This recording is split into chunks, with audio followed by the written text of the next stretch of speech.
Noi intendiamo che questa piazza voglia diventare proprio un'agorà, cioè un punto di incontro delle persone, un punto dove possono intrecciarsi l'aspetto legato alle attività economiche, quindi il mercato, ma le attività che stanno nell'intorno, ma anche tutti quei servizi che l'amministrazione comunale ha. Noi appunto abbiamo il fulcro della macchina amministrativa, quindi il municipio che si affaccia, ma abbiamo di là della strada il centro culturale, dove tra poco andremo a riorganizzare la nuova biblioteca, dove abbiamo la Fondazione Gianni Ambrogio, dove c'è il Circolo degli Anziani, dove abbiamo la sede di tante altre associazioni. Per cui la nuova piazza farà un po' da fulcro, da collegamento a tutto questo, e siamo sicuri che avrà successo in questo. Inoltre dovrà diventare proprio il motore anche per l'organizzazione di nuovi eventi e del suo utilizzo, perché questo è l'obiettivo principe, ovviamente. Allora, quando è partito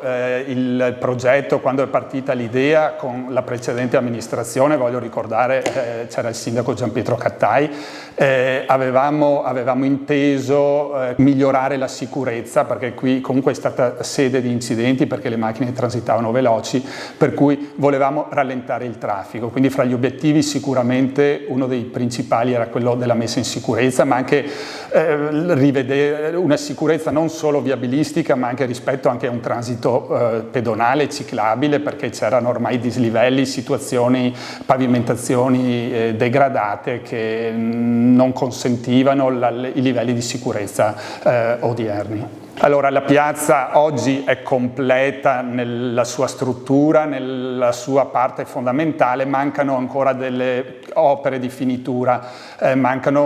l'arredo urbano, per cui l'aspetto dei cestini e delle panchine. Inoltre ci sarà una scultura che è progettata dall'architetto Follina, che è lo stesso progettista della piazza, e che verrà posizionata in un luogo già determinato. Ecco, l'insieme di questi interventi che poi daranno compimento totale, contiamo per ottobre, diciamo, per l'autunno, di riuscire a completarli.